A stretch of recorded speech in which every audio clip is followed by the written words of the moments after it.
कजरा धोतनी ये राजा अपना आँखी के लोरवा से कि कजरा धोतनी ये राजा अपना आँखी के लोरवा से।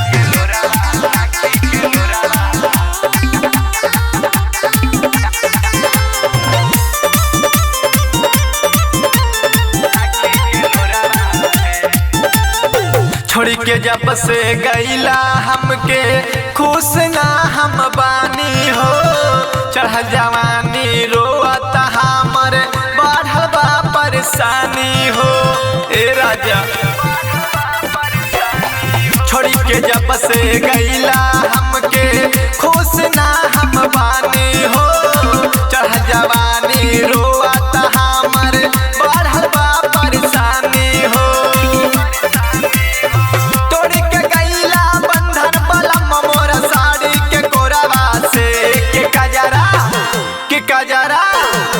कजरा धोतनी ये राजा अपना आँखी के लोरवा से कि कजरा धोतनी ये राजा अपना आँखी के लोरवा से।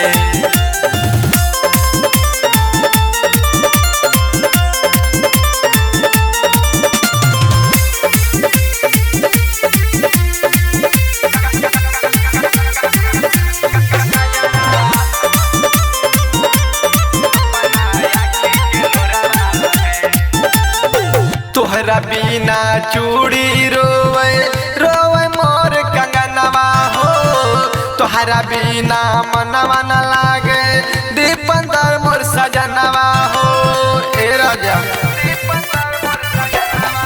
तोहरा बिना चूड़ी रोवे तोहरा बिना कंगनवा हो, तोहरा बिना मन न लागे ससी शराबी सजनवा हो।